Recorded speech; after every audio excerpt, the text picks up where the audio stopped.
کچھ پیشنٹ یہ بھی کمپلین کرتے ہیں کہ میل ٹو میل جو قوم لوط والا کام ہے وہ ہو رہا ہے ہماری سوسائٹی میں، اس کے جو ہیزرڈز ہیں، HIV ایڈز پھیلنے کا خطرہ ہے، وہ بھی آپ ہمیں بتائیں تاکہ شاید اویئرنیس ہو، لوگ بچ جائیں۔ اب دیکھیں نا یہ کتنا بری بیماری ہے اسٹرکچر والی، اور یہ اینل سیکس سے ہو رہی ہے، پھر بھی لوگ کر رہے ہیں، باز نہیں آ رہے، وہ اپنے اس پیشاب کرنے کی حاجت سے بھی جائیں گے اگر وہ اس کی کمپلیکیشن میں چلے گئے، تو ان کو شاید یہ ہم میڈیکل ہیزرڈز بتا دیں تو یہ باز آ جائیں۔ تو مجھے یہ بھی بتائیں کہ یہ جو قوم لوط والا کام ہمارے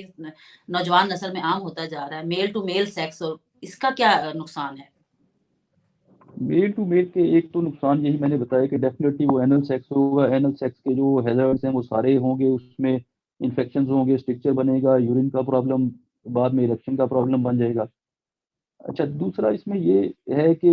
جب پیشنٹ ایک بندہ بار بار میل ٹو میل سیکس کرتا ہے تو اس کی فیمیل کی طرف سے اٹریکشن ختم ہو جاتی ہے۔ ختم ہو پھر جاتی جب یہ لوگ جب ینگ ہوتے ہیں تب تو یہ کرتے رہتے ہیں، جب ان کی شادی ہوتی ہے تو ان کو فیمیل اپنی اچھی نہیں لگتی، ان کا رجحان وہی میل کی طرف جا رہا ہوتا ہے۔ تو اب ان کو سمجھ آ جاتی ہے کہ یار میں نے بہیو کرنا ہے سوسائٹی میں ایز اے میل، میں نے فیمیل کے ساتھ سیکس کرنا ہے، میں نے بچے پیدا کرنے ہیں، لیکن وہ ان سے ہو نہیں رہا ہوتا پھر، کیونکہ ان کو اریکشن نہیں آ رہی ہوتی ان کے لیے۔ تو پھر یہ اس ٹائم، لیکن ٹائم گزر گیا ہوتا ہے، تو پھر یہ سائیکو جی تھراپی اور اس طرح ان کو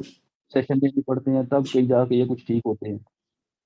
تو ایک تو اس کے جو وہ سائیڈ افیکٹ ہیں، دوسرے اس کے سائیکولوجیکل سائیڈ افیکٹ یہ بہت خطرناک ہیں، اور بعض لوگ جو ہے وہ اس چیز سے ریکوری نہیں کر پاتے کہ ان کا انٹرسٹ ہی میل کے لیے ڈیولپ ہو جاتا ہے، تو وہ پھر ساری عمر اسی کام میں لگے رہتے ہیں، شادی وغیرہ کا بس نام کی ہی رہ جاتی ہے۔